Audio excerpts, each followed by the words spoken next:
Hi, welcome to love talkies feel my love episode number 113. ఈ episode number 113కి నేను మీ ముందుకు రావడానికి కారణం ఏంటో తెలుసా? ఈరోజు ఈ ఎపిసోడ్ మన మొదటి సీజన్కు లాస్ట్ ఎపిసోడ్. అవునండి, ఈ రోజుతో మనం ఫీల్ మై లవ్ ఎపిసోడ్లోని ఫస్ట్ సీజన్ను ముగించుకోబోతున్నాం. ఈ సీజన్ మీ అందరినీ ఎంతగానో అలరించిందని ఆశిస్తున్నాను. అలాగే అతి త్వరలోనే సెకండ్ సీజన్ కూడా స్టార్ట్ చేసుకుందాం. మీరేం డిసప్పాయింట్ కాకండి. ఈలోగా మీ అందరి కోసం గుణ అనే కొత్త సీరియల్ను రీసెంట్గానే స్టార్ట్ చేశాం. ఒక్కసారి వెళ్ళి తప్పకుండా ఆ స్టోరీ వినండి, అది మీ అందరికీ నచ్చుతుంది. నేను ఇంత ధైర్యంగా ఎందుకు చెప్తున్నాను అంటే, గుణ లాంటి స్టోరీని మీరు ఇంతవరకు ఎక్కడ వినుండరు, చూసుండరు, చదివుండరు. కావాలంటే కొన్ని ఎపిసోడ్స్ ఫాలో అవ్వండి, ఈ మాట మీరే ఒప్పుకుంటారు. ఇంతవరకు మీరు ఎక్కడా వినని కథతో ఈ స్టోరీ మీ ముందుకు రాబోతుంది. ఫీల్ మై లవ్ అనే స్టోరీ మీకు ఎంత ఎగ్జైట్మెంట్ని, ఉత్సాహాన్ని, ఆనందాన్ని కలిగించిందో ఈ గుణ స్టోరీ అంతకు మించి ఎగ్జైట్మెంట్ను ఇస్తుంది. సో తప్పకుండా వింటారు కదా. ఇక మనం ఫీల్ మై లవ్ ఎపిసోడ్లోకి వెళ్ళిపోదామా? Thank you. ప్రాపర్టీ మొత్తం సహస్ర పేరు మీదే ఉందని విరాజ్ చెప్పడంతో కూర్చున్న చోటు నుంచి లేచిన మౌనిత, వాట్, ఏం మాట్లాడుతున్నావు విరాజ్ అని షాక్ అవుతూ అంది. నేను చెప్పేది నిజం మమ్మీ. నువ్వు మీ నాన్న కలిసి మీ అవసరాలకు డాడీని వాడుకున్నారు. ఆయన తన అవసరానికి మీ పొలిటికల్ పవర్ను వాడుకున్నాడు. ఎవరి అవసరాలు వాళ్ళకి తీరాయి, ఎవరి లైఫ్ వాళ్ళు లీడ్ చేశారు. అలానే ఉండిపోతే అయిపోయేది. కానీ నువ్వేమో ఏదో చేయాలనుకుని ఆయన్ని జైలుకి పంపించావు. ఆల్రెడీ నీ నుంచి అది ముందుగానే ఎక్స్పెక్ట్ చేసిన ఆయన నీకే తెలియకుండా నీ పేరు మీద ఉన్న ప్రాపర్టీ మొత్తం తన పేరు మీదకి మార్చుకొని ఇప్పుడు మళ్లీ దానిని తన పేరు మీద నుంచి ఎక్కడుందో తెలియని తన కూతురు పేరు మీదకి మార్చాడు అని అన్నాడు విరాజ్. ఆ మాట విని ఇంకా షాక్ అవుతూ అంతలోనే అనుమానంగా, ఎక్కడుందో తెలియని కూతురు పేరు మీదకి మార్చడమేంట్రా? అతని కూతురు ఎప్పుడో చనిపోయింది కదా అని అడిగింది మౌనిత. లేదు మమ్మీ, తను బ్రతికే ఉంది, కానీ ఎక్కడుందో తెలీదు. ఇప్పుడు తను సిగ్నేచర్ చేస్తేనే మన ప్రాపర్టీ మనకొస్తుంది. అండ్ నీకు తెలుసా, మనం ఉంటున్న ఈ ఇల్లు కూడా ఇప్పుడు మనది కాదు. ఆయన కూతురు ఇప్పటికిప్పుడు వచ్చి ఇక్కడ నిలబడితే మనం కట్టుబట్టలతో బయటకు వెళ్లే సిచ్యువేషన్లో ఉన్నాం అని చెప్పాడు విరాజ్. ఆ మాటలకి దిమ్మ తిరిగిపోయిన మౌనిత మళ్లీ సోఫాలో కూలబడుతూ, ఏంట్రా ఇది? ఆయన ఇలా ఎలా చేశాడు? అసలు నా కళ్ళు గప్పి ఇలా చేయడం అతనికి ఎలా సాధ్యమైంది? ఈ 4 సంవత్సరాల్లో నాకు ఏ ఒక్కరోజు కొంచెం కూడా అనుమానం రాలేదు అని అంది మౌనిత. అప్పటికే ఆమె గుండెలు అదురుతున్నాయి. 4 సంవత్సరాల క్రితం ఒకసారి హార్ట్అటాక్ వచ్చింది.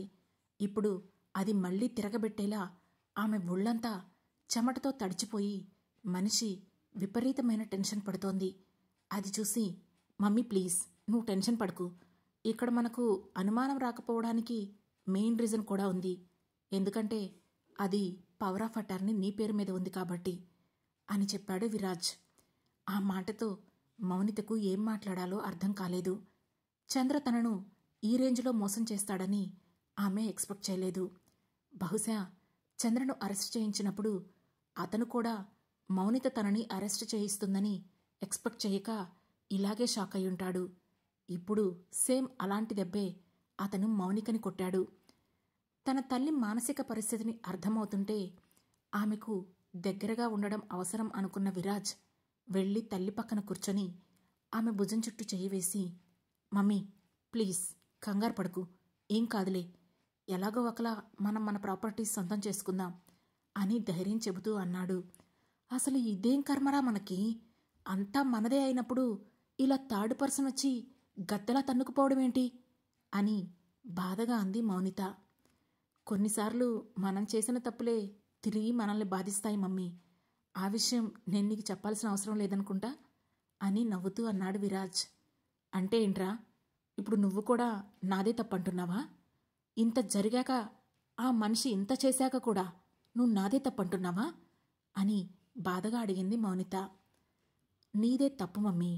ఆ రోజు నీకిష్టం లేని పెళ్లి చేసినప్పుడు ఎదిరించి వెళ్ళిపోవాల్సింది. వెళ్లలేక అతన్ని పెళ్లి చేసుకున్నావు. ఆ తర్వాతైనా కనీసం ఆ పెళ్లికి కట్టుబడి ఉండాల్సింది. కానీ నువ్వు ఉండలేకపోయావు. నీకు నచ్చినట్లు చేశావు. కొన్ని సంవత్సరాల పాటు మమ్మల్ని కూడా పట్టించుకోకుండా నీ ఇష్టానికి నువ్వు బ్రతికేశావు. నీ స్వార్థం నువ్వు చూసుకున్నావు. అతనికి కొంచెం కూడా ఒక సపోర్ట్ ఇవ్వడం గానీ, సుఖం ఇవ్వడం గానీ లేకుండా అతన్ని ఒక సర్కిల్లో కట్టిపడేశావు. చివరికి నీ స్వార్థం కోసమే అతన్ని జైలుకు పంపించావు. ఒక కొడుగ్గా నేను నీతో ఇవన్నీ మాట్లాడకూడదు మమ్మీ, కానీ మాట్లాడక తప్పడం లేదు. జరిగిన ఈ ఎంటైర్ సినారియోలో నాకు మొత్తం అతని తప్పు కన్నా నీ తప్పే ఎక్కువగా కనిపిస్తుంది అని చెప్పాడు విరాజ్. కొడుకు కూడా అలా మాట్లాడతాడని ఎక్స్పెక్ట్ చేయని మౌనిత నిజంగానే నేను తప్పు చేశానా అని ఒక క్షణం పాటు తనలో తాను అనుకుంది. ఆమె సంఘర్షణను అర్థం చేసుకున్న విరాజ్ నెమ్మదిగా, ఇట్స్ ఓకే మమ్మీ, జరిగిందేదో జరిగిపోయింది, బట్ నువ్వేం టెన్షన్ పడకు ప్లీజ్, మనం ఏదో ఒకటి చేద్దాం అని అన్నాడు విరాజ్. టెన్షన్ పడకుండా ఎలా ఉండాలరా, అర్జెంటుగా చంద్ర కూతురు ఎక్కడుందో వెతికి పట్టుకోవాలి అని అంటూనే, ఇంతకీ అతని కూతురు పేరేంటి అని అడిగింది. సహస్ర అని చెప్పాడు విరాజ్. సహస్ర, అయితే ఇప్పుడు అర్జెంటుగా దాన్ని వెతికి పట్టుకొని చంపేయాలి, లేదంటే వచ్చి ఆస్తి మొత్తాన్ని సొంతం చేసుకుంటుంది అని పళ్ళు కొరుకుతూ అంది మౌనిత. ఆ మాట వినగానే షాక్ అవుతూ, వాట్, ఏం మాట్లాడుతున్నావు మమ్మీ, తనని చంపేస్తావా? అసలు తనని చంపేస్తే నీకొచ్చే లాభమేంటి అని అడిగాడు విరాజ్. లాభం ఏంటి అంటావింట్రా, ఈ ప్రాపర్టీ మీద నాకే పవర్ ఆఫ్ అటార్నీ ఉంది, దాన్ని చంపేస్తే ఆటోమేటిక్గా ఈ పవర్ ఆఫ్ అటార్నీతో పాటు నాకున్న పొలిటికల్ పవర్తో మన ప్రాపర్టీ మొత్తాన్ని మనం సొంతం చేసుకోవచ్చు అని అంది మౌనిత. వెంటనే విరాజ్ ఆమె ఆలోచనలను అడ్డుకుంటూ, నో మమ్మీ, దీనికోసం ఇంత చేయాల్సిన అవసరం లేదు, దానికి బదులుగా ఆ సహస్ర ఎక్కడుందో తీసుకొచ్చి డాడీని విడిపిస్తే ఆయనే మన ఆస్తిని మనకిచ్చేస్తాడు అని అన్నాడు విరాజ్. ఆ మాటకు మౌనిత విసుగ్గా, నువ్వింకా ఆయన నీకేదో మంచి చేస్తాడని నమ్ముతున్నావా విరాజ్? నన్ను తప్పు అన్నావు, అందుకు నేనేం అననులే, కానీ అతన్ని నమ్మితే మాత్రం నువ్వు మోసపోతావు అని ఆవేశంగా అంది మౌనిత. లేదు మమ్మీ, ఆయన చాలా నమ్మకంగా చెప్పారు, ఖచ్చితంగా మనకి ఫేవర్గానే చేస్తారులే, ఆయనకి నీ మీద ఎలాంటి కోపం ఉన్నా మేమంటే చాలా ఇష్టం అని అన్నాడు విరాజ్. ఆ మాట విని నుదురు చిట్లిస్తూ, ఏంటి, నా మీద ఎంత కోపం ఉన్నా సరే మీరంటే తనకిష్టమా అంటూ పెద్దగా నవ్విన మౌనిత వెంటనే తన మొబైల్ ఓపెన్ చేసి ఒక వీడియో తీసి విరాజ్కి చూపించింది. ఆ వీడియో చూసిన విరాజ్ నుదురు చిట్లించాడు. ఒకప్పుడు డ్రగ్స్ మానేసే క్రమంలో హాస్పిటల్లో ఉన్న విరాజ్ దగ్గరికి చంద్ర స్వయంగా డ్రగ్స్ తెచ్చి నిద్రపోతున్న విరాజ్కి ఇంజెక్ట్ చేస్తున్న వీడియో అందులో ప్లే అవుతోంది. అది చూపించిన మౌనిత, చూశావు కదా, ఆ రోజుల్లో నిన్ను కాపాడుకోవడం కోసం నేను నీకు కష్టపడే ట్రీట్మెంట్ ఇప్పిస్తుంటే ఆ పెద్ద మనిషి నిన్నింకా అగాధంలోకి పడేయడానికి నీకు డ్రగ్స్ ఎక్కించాడు, అలాంటిది నువ్వింకా అతన్ని నమ్ముతున్నావా అని అడిగింది మౌనిత. నిజానికి హాస్పిటల్లో స్పృహలో ఉన్నప్పుడు కూడా చంద్ర తనకు డ్రగ్స్ ఇచ్చాడు. ఆ విషయం విరాజ్కి గుర్తుంది. అందుకే ఇప్పుడు ఆ వీడియో చూసిన తర్వాత కూడా అతను చంద్రని పూర్తిగా తప్పు పట్టలేకపోతున్నాడు. దాంతో, మమ్మీ, ఏం చేయాలో మెల్లగా ఆలోచించి చేద్దాం, నువ్వు అప్పుడే సహస్ర గురించి రాంగ్ డెసిషన్ తీసుకోకు, ప్లీజ్ టేక్ రెస్ట్ అని చెప్పి తన రూమ్కి వెళ్ళిపోయాడు విరాజ్. వెళుతున్న అతని వైపు చూస్తూ, ఏంటి, నేను సహస్ర గురించి రాంగ్ డెసిషన్ తీసుకోవద్దా? ఇప్పుడు గనక నేను డెసిషన్ తీసుకోకపోతే ఆ తర్వాత అది బయటికి వస్తుంది, అప్పుడు ఆటోమేటిక్గా నా రాజకీయ జీవితం, పవర్ అన్నీ కుప్పకూలిపోతాయి, ఆ ఛాన్స్ నేను దానికివ్వను అని అనుకుంటూ ఆవేశంతో ఊగిపోయిన మౌనిత వెంటనే వీరేంద్రకి ఫోన్ చేసింది. జైల్లో ఉన్న చంద్ర విరాజ్ సురభిలకి ఏం చెప్పాడా అని తీవ్రంగా ఆలోచిస్తున్న వీరేంద్ర తన అత్త మౌనిత నుంచి ఫోన్ రావడంతో వెంటనే లిఫ్ట్ చేసి, చెప్పత్తా, ఏంటి ఈ టైంలో కాల్ చేశావు అని అడిగాడు. చెయ్యాల్సిన పరిస్థితి వచ్చింది వీరేంద్ర, నేను చెప్పేది జాగ్రత్తగా విను, ఎంత ఖర్చైనా పర్వాలేదు, ఎంతమందినైనా పెట్టు, కానీ ఆ చంద్ర మొదటి భార్య కూతురు సహస్ర మన అండర్లోకి రావాలి, దాన్ని తీసుకొచ్చి నా ముందు నుంచోబెట్టు అని చెప్పింది మౌనిత. అదేంటి, అత్తకి ఈ సహస్ర బ్రతికి ఉన్నట్లు ఎలా తెలిసింది అని ఆలోచిస్తున్న వీరేంద్ర, అసలేం జరిగిందత్తా అని అడిగాడు. అవన్నీ మనం కలిసినప్పుడు మాట్లాడుకుందాం, ప్రస్తుతానికి ఆ సహస్ర మనకు చాలా అవసరం, ముందు తన సంగతేంటో చూడు అని చెప్పి ఫోన్ కట్ చేసింది మౌనిత. కట్టయిన ఫోన్ వంక చూస్తూ, ఇదేంటి, అత్త ఇంత సడన్గా సహస్ర గురించి అడుగుతుంది, అసలేం జరుగుంటుంది అని తనలో తానే అనుకుంటూనే వీరేంద్ర వెంటనే సహస్ర గురించి ఇంకాస్త వేగంగా ఎంక్వైరీ చేయించడం మొదలుపెట్టాడు. మరోవైపు మనీషా ఉన్న ప్లేస్కి వెళ్లిన రుద్ర డాష్బోర్డ్లో ఉన్న గన్ తీసి పాకెట్లో పెట్టుకుని కారు దిగి స్పీడుగా లోపలికి వెళ్ళాడు. అది చూసిన రిషి కంగారుపడి, రుద్ర, ఏం చేయబోతున్నావు అంటూ హడావుడిగా కారు దిగబోయాడు. కాని తన శరీరంపై ఉన్న గాయాల కారణంగా నడవలేక కారు పట్టుకుని ఆగిపోయి ఎలా లోపలికి వెళ్లాలా అని చూస్తున్నాడు. కాని ఈలోగా రుద్ర లోపలికి వెళ్ళాడు. అతను వెళ్లేసరికే మనీషా తన ఫామ్ హౌస్లో ఉన్న హాల్లో కూర్చొని టీవీ చూస్తూ ఎదురుగా ఉన్న టీపాయ్పై కాళ్ళు చాపుకొని వైన్ తాగుతోంది. డైరెక్ట్గా లోపలికి వెళ్లిన రుద్ర ఆమెను కోపంగా చూస్తూ ఉండగానే అక్కడ రుద్రను ఎక్స్పెక్ట్ చేయని ఆమె వెంటనే పైకి లేచి, రుద్ర, నువ్వేంటిక్కడా అని ఆశ్చర్యంగా అడిగింది మనీషా. ఆమె మాటను పట్టించుకోకుండానే వెంటనే ఆమె దగ్గరకు వెళ్లి లాగిపెట్టి ఒకటి కొట్టాడు రుద్ర. ఆ దెబ్బకు కింద పడిపోయింది మనీషా. దాంతో మళ్లీ ఆమెను పైకి లేపిన రుద్ర, నీకు ఎంత ధైర్యం ఉంటే నా సహస్ర జోలికొస్తావు? ఈరోజు నా చేతులు నువ్వైపోయావు అంటూ మరో చెంపపై గట్టిగా కొట్టాడు రుద్ర. అసలే సున్నితమైన మనీషా ఆ దెబ్బలకి పళ్ళు కదిలి చెంపలు ఎరుపెక్కి కళ్ల నిండుగా నీళ్లతో రుద్రవైపు చూసింది. ఆమె కళ్లలో నీళ్లు చూసి, ఓ, నీక్కూడా కన్నీళ్ళొస్తాయా? ఒక ఆడదానివై ఉండి ఇంకొక ఆడపిల్ల జీవితంతో ఆడుకుంటావా అని అడిగాడు రుద్ర. మనీషా వెంటనే తన కళ్లలో చేరిన నీటిని దులుపుకొని కోపంగా రుద్రని చూస్తూ, నేను ఎవరి జీవితంతోనూ ఆడుకోలేదు. నా జీవితానికి అడ్డు వచ్చిన వాళ్ళని తొలగించుకోవడానికి ప్రయత్నించాను అని అంది. కానీ అప్పటికే సహనం నశించిపోయిన రుద్ర, మరి నా జీవితానికి అడ్డు వచ్చిన వాళ్ళని నేను కూడా తొలగించుకోవాలి కదా అంటూ తన పాకెట్లో నుంచి గన్ తీసి ఆమెకు గురిపెట్టాడు. అది ఏమాత్రం ఎక్స్పెక్ట్ చేయని మనీషా, ఏం చేస్తున్నావు రుద్ర? ఈ గన్నేంటి? అంటే నన్ను చంపేస్తావా అని అడిగింది. ఇంత చేసిన నిన్ను ఇంకా బ్రతకనిస్తానని ఎలా అనుకున్నావు మనీషా?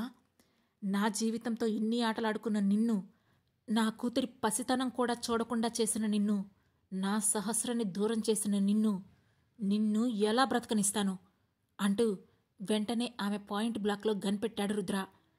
ఆ మాటలతో భయపడినట్లుగా మనీషా, ఏంటి, నన్ను చంపేస్తావా? నువ్వు నన్ను చంపితే ఎలా రుద్రా? నీ ఫ్రెండ్ రిషి తను బ్రతకగలడా? నా గురించి కాకపోయినా కనీసం తన గురించైనా ఆలోచించు రుద్రా, ప్లీజ్ అని భయపడుతున్నట్లు కన్నీళ్లతో అడిగింది మనీషా. ఆపు నీ నాటకాలు. చేసిందంతా చేసి ఆ రిషిని కూడా అడ్డుపెట్టుకొని వాడి లైఫ్తో కూడా ఆడుకున్నావు అని అన్నాడు రుద్ర. ఆ మాటకు మనీషా ఒక్కసారిగా పెద్దగా నవ్వి క్లాప్స్ కొడుతూ, వావ్, అయితే నీకు మ్యాటర్ పూర్తిగా అర్థమైంది. పాపం ఆ పిచ్చాడు, వాడికి అర్థం కాలేదు. ఎస్, నువ్వు చెప్పింది నిజమే.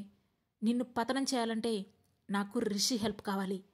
అందుకే వాడితో ఆడుకున్నాను, వాడుకున్నాను. వాడి డబ్బులతోనే ఇప్పుడు ఎంజాయ్ కూడా చేస్తున్నాను. ఇంకా కూడా చేస్తాను. అయితే ఏంటి అని గర్వంగా అంది మనీషా. అంతలోనే ఏడుస్తూ ఆ వెంటనే గర్వంగా మాట్లాడుతున్న ఆమెను చూస్తుంటే అతని కళ్ళకి ఆమె ఒక సైకోలా కనిపించింది. దాంతో ఇక ఉపేక్షించి లాభం లేదనుకున్న రుద్ర గన్ లోడ్ చేశాడు. కాని మనీషా కొంచెం కూడా భయపడకుండా, ఏ రుద్ర, నన్నొదిలేయ్, అదే నీకు మంచిది అని యాటిట్యూడ్గా అంది మనీషా. నాన్సెన్స్, నిన్నొదిలేస్తే నాకు జరిగే మంచేంటి? ఇప్పటికే నీ వల్ల చాలా నష్టపోయాను. ఈరోజు నిన్ను వదిలేదే లేదు అంటూ ట్రిగ్గర్ నొక్కబోయాడు రుద్ర. అది చూసి మనీషా నవ్వి, అంటే నువ్వు నష్టపోయినందుకు నన్ను చంపాలనుకుంటున్నావు, అంతే కదా? అయితే విను, జరిగిన ఈ ఎంటైర్ స్టోరీలో నిన్ను, నీ జీవితాన్ని తలకిందులు చేసింది నేను కాదు, దీని వెనుక మరొకరున్నారు. నేను కేవలం నా పగ తీర్చుకోవడానికి వాళ్లతో జాయిన్ అయ్యాను అని చెప్పింది మనీషా. ఆ మాటతో నుదురు చిట్లించిన రుద్ర, ఏంటి, మళ్ళీ కొత్త డ్రామా ప్లే చేస్తున్నావా అని అడిగాడు. నో రుద్ర, ఇందులో డ్రామా ఏం లేదు, ఇదే నిజం. నువ్వే ఒక క్షణం ఆలోచించు. 4 ఏళ్ల క్రితం పట్టుమని 10,000 కూడా చేతిలో లేని నేను నీ లవర్ని, నిన్ను వేరు చేశాను అంటే అదెలా పాసిబుల్ అవుతుంది అని అడిగింది. ఆ మాటకు ఒక క్షణం ఆలోచనలో పడ్డాడు రుద్ర. ఆమె చెప్పింది నిజమే. 4 ఏళ్ల క్రితం మనీషా ఫ్యామిలీ తినడానికి కూడా తిండి సరిగా లేని దుస్థితిలో ఉంది. అందుకే సహస్ర మిస్సింగ్ విషయంలో ఆమె మీద పెద్దగా ఫోకస్ చేయలేదు రుద్ర. అలాంటి మనీషా అంత డబ్బు ఖర్చు పెట్టి రౌడీలను కొని సహస్రను ఇండియా దాటించగలిగింది అంటే కొంచెం అనుమానించాల్సిన విషయమే అని అనిపించింది.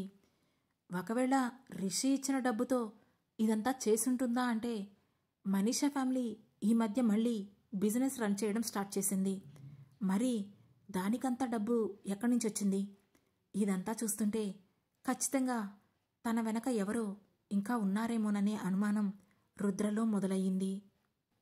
ఆలోచనలో పడినట్లుగా అతని ముఖంలో ఉన్న ఎక్స్ప్రెషన్ చూసిన మనీషా చిన్నగా నవ్వుతూ, పూర్ రుద్ర, ఈ మొత్తం ప్రాసెస్కి మేం కేవలం పావులం మాత్రమే. అసలైన కర్త కర్మ క్రియ మరొకరున్నారు. అదెవరో నువ్వు కనీసం ఊహించను కూడా ఊహించలేవు అని అంది మనీషా. ఆ మాటతో రుద్ర చిరాకు పడుతూ, ఆపుతావా నీ బిల్డప్సు? మర్యాదగా తనెవరో చెబుతావా, లేదంటే ఇక్కడే చంపైనా అని అడిగాడు రుద్ర. ఆ మాటకు మనీషా నవ్వి, నన్ను చంపేస్తే నీకా విషయం ఎవరు చెబుతారు రుద్ర బంగారం? అయినా నువ్వు తనని అంత ఈజీగా చూడలేవు. She's not a normal woman. తను నిన్ను కలవాలనుకుంటే తప్ప నువ్వు ఆమెను కలవలేవు అని చెప్పింది మనీషా. ఆ మాటతో సహనం నశించిన రుద్ర, అయితే ముందు నువ్వు చచ్చి ఈ లోకం నుండి వెళ్ళు. ఆ తర్వాత తనెవరో తెలుసుకుని నీ వెనుకే తనను కూడా పైలోకానికి పంపిస్తాను అని ఆవేశంగా అంటూనే గన్ను షూట్ చేసి డైరెక్ట్గా మనీషా భుజంపై బుల్లెట్ దించాడు రుద్ర. దాంతో అమ్మా అని పెద్దగా అరిచి కింద పడబోతూ నిలదొక్కుంది మనీషా.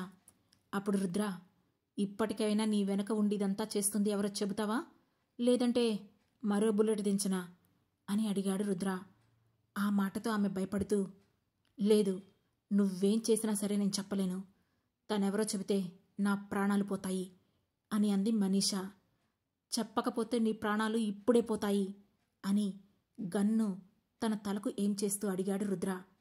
దాంతో మనీషా, లేదు లేదు, నా ప్రాణాలు తీయొద్దు, చెబుతాను రుద్ర అంటూ 2 అడుగులు వెనక్కి వేసింది మనీషా. ఆమె ఎంత దూరం వెళ్ళినా రుద్ర చేతుల్లో ఉన్న గన్ ఆమెను పాయింట్ చేస్తుంటే సడన్గా పక్కనే ఉన్న టీపాయ్పై నుండి వైన్ గ్లాస్ తీసుకొని వెంటనే రుద్ర ముఖం మీద విసిరికొట్టింది మనీషా. దాంతో ఒక్క క్షణం పాటు రుద్ర గట్టిగా కళ్ళు మూసుకున్నాడు. అదే అదనుగా రుద్రను వెనక్కి నెట్టేసి అక్కడి నుంచి బయటికి పారిపోయింది మనీషా. వైన్ వల్ల కళ్ళు మండుతుంటే మనీషా ఎక్కడ మిస్ అవుతుందోనని బయటికి పరిగెత్తాడు రుద్ర. అప్పటికే ఫామ్ హౌస్ నుంచి బయటికి వచ్చిన మనీషా కారు దగ్గర నుంచొని ఉన్న రిషిని చూసి షాక్ అవుతూ అతని దగ్గరికి వెళ్ళి, రిషి, నువ్వు కూడా ఇక్కడే ఉన్నావా? అంటే నీ ఫ్రెండ్తో చేయి కలిపి నువ్వు నన్ను మోసం చేశావా అని అడిగింది. ఆ మాటకు ఆమెను అసహ్యంగా చూస్తూ, నువ్వు నన్ను చేసిన మోసంతో పోలిస్తే ఇదేమంత పెద్ద మోసం కాదులే అని అన్నాడు.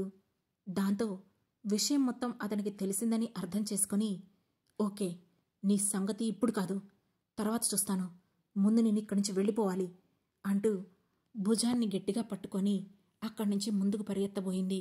కానీ రిషి వెంటనే, ఎక్కడికి పారిపోతున్నావు, ఆగు అంటూ తన చేతికి అందిన ఆమె జుట్టు పట్టుకున్నాడు. దాంతో కోపంగా, ఏ రిషి, నన్నొదులు, లేదంటే చచ్చిపోతావు అని అంది మనీషా. ఈరోజు చావైతే ఖచ్చితంగా ఉంటుంది మనీషా, కానీ అది నాది కాదు, నీది అని అన్నాడు రిషి. అయినా సరే ఒక చేతి నుంచి రక్తం వస్తుంటే మరో చేత్తో అతన్ని నెట్టడానికి ట్రై చేస్తూ, ఏ రిషి, మనిద్దరం లవర్స్ కదా, అనవసరంగా నువ్వు నాతో శత్రుత్వం పెట్టుకోకు. ఈరోజు నేను ఖచ్చితంగా తప్పించుకుంటాను, ఆ తర్వాత నువ్వు చాలా ప్రాబ్లమ్స్ ఫేస్ చేయాలి అని వార్నింగ్ ఇస్తూనే అడిగింది మనీషా. ఏంటే బెదిరిస్తున్నావు? నువ్విప్పటిదాకా చేసిందే చాలా ఎక్కువ, ఇంకా ఇంతకు మించి జరగడానికి ఏమీ లేదు అని అంటూనే రుద్రా అని పిలిచాడు. అప్పటికే కళ్ళు నులుముకుంటూ బయటికి పరిగెత్తుకుంటూ వచ్చిన రుద్ర రిషి చేతిలో ఉన్న మనీషాను లాగి గట్టిగా ఒకటి కొట్టాడు. ఆ దెబ్బకి కింద పడిపోయింది మనీషా. వెంటనే గన్ తీసి మనీషా కాలు మీద షూట్ చేశాడు రుద్ర. దాంతో ఇంకాస్త పెద్దగా అరిచిన మనీషా రక్తం కారుతున్న కాలును చూసి విలవిలలాడిపోయింది. అప్పుడు రుద్ర ఆమెకు గన్ ఏం చేసి, నీకు చివరిగా ఒక ఛాన్స్ ఇస్తున్నాను, నీ వెనక ఉంది ఎవరు చెబుతావా లేదా అని అడిగాడు. అతనేమడుగుతున్నాడో అర్థం కాని రిషి జరిగేది చూస్తూ నుంచున్నాడు. అప్పటి వరకు వాళ్ల నుంచి తప్పించుకోగలను అనే కాన్ఫిడెంట్తో ఉన్న మనీషా ఒక పక్క రిషి, మరోపక్క రుద్ర పాయింట్ బ్లాక్లో గన్ పెట్టడంతో ఇక తప్పించుకోలేమో అనుకుంటూ, ఇప్పుడు నేను ఆ సంగతి చెప్పినా నువ్వు నన్ను చంపుతావు, చెప్పకపోయినా నువ్వు నన్ను చంపుతావు, కానీ నేను చెప్పకపోతే తనెవరో తెలుసుకోవడానికి ఏ దారి లేక నువ్వు విలవిలలాడిపోతావు. నువ్వు ఆ బాధపడడం నాకు కావాలి. అందుకే నీకు తన గురించి ఎట్టి పరిస్థితిలోనూ చెప్పను. బట్ ఐ ప్రామిస్ యూ, తనను చూసిన క్షణంలో ఖచ్చితంగా నీ ప్రాణాలు కోల్పోతావు అని నవ్వుతూ చెప్పింది మనీషా. ఆమె పైశాచికత్వానికి రుద్ర అసహించుకుంటూ, ఇక నువ్వు బ్రతకడానికి వీల్లేదు అంటూనే ఆమె నుదురికి గన్ పెట్టి ట్రిగ్గర్ నొక్కపోయాడు రుద్ర. ఇంతలో, ఒక్క నిమిషం రుద్ర అంటూ ఓ వాయిస్ వినిపించింది. ఆ వాయిస్ ఎక్కడో విన్నట్లు అనిపించడంతో తల తిప్పి వెనక్కి చూసిన రుద్ర షాక్తో బిగుసుకుపోయి నమ్మలేనట్లుగా అక్కడ కనిపించిన వ్యక్తి వైపు చూస్తూ ఉండిపోయాడు. వెంటనే రిషి కూడా ఆమె వైపు చూశాడు. అక్కడ బ్లాక్ కలర్ షార్ట్ 3/4 డ్రెస్లో బాబ్డ్ హెయిర్తో చేతిలో గన్ను రుద్రవైపు గురిపెట్టి నుంచొని ఉంది సహస్ర. హఠాత్తుగా ఆమెను అక్కడ చూసిన రుద్ర అయోమయంలో ఉండగానే ఆమె చేతిలోని గన్ పేలి ఆ బుల్లెట్ నేరుగా వెళ్ళి రుద్ర గుండెల్లో దిగింది. అది ఏమాత్రం ఎక్స్పెక్ట్ చేయని రుద్ర నమ్మలేనట్లుగా చూస్తూ సహస్ర అని గట్టిగా అరుస్తూనే కింద పడిపోయాడు. ఆ అరుపుకి ఉలిక్కిపడి తేరుకున్న రిషి, ఏ సహస్ర, ఏం చేస్తున్నావు, వాణ్ణెందుకు షూట్ చేశావు అని అంటూనే కింద పడిన రుద్ర దగ్గరికి వెళ్ళి రుద్రా రుద్రా అని గట్టిగా పిలిచాడు. అదంతా చూసి ఒక్కసారిగా పెద్దగా నవ్వడం మొదలుపెట్టింది సహస్ర. అప్పటికే కళ్ళు మూతలు పడుతున్న రుద్ర బలవంతంగా కళ్ళు తెరవడానికి ప్రయత్నిస్తూ తనను షూట్ చేసిన సహస్ర వైపు తన చేతిని చాచి సహస్ర అని అంటూనే కళ్ళు మూసేశాడు. ఇంతలో ఒక్కసారిగా పెద్ద వర్షం కురవడం మొదలయ్యింది. ఇంతటితో ఈ సీజన్ ముగిసిపోయింది. మళ్ళీ అతి త్వరలోనే సీజన్ 2లో కలుద్దాం. అప్పటి వరకు ఇదే ఛానల్లో ప్రసారమవుతున్న మిగతా స్టోరీస్ను కూడా ఫాలో అవుతూ మమ్మల్ని ఎంకరేజ్ చేయమని మిమ్మల్ని రిక్వెస్ట్ చేస్తున్నాం. ఇలాంటి మరెన్నో వైవిధ్యమైన కథలను మిస్ అవ్వకుండా ఉండాలి అంటే వెంటనే మన లవ్ టాకీస్ ఛానల్ను సబ్స్క్రైబ్ చేసుకొని నెక్స్ట్ రాబోయే ఎపిసోడ్స్ను, నెక్స్ట్ రాబోయే స్టోరీస్ను కూడా ఎప్పటిలాగే వింటూ ఉండండి. మా ఈ కథలు మీకు నచ్చినట్లయితే లైక్ చేసి, షేర్ చేసి, కామెంట్ చేసి, అలాగే హైప్ పాయింట్స్ కూడా ఇచ్చి మమ్మల్ని సపోర్ట్ చేయండి. Thank you.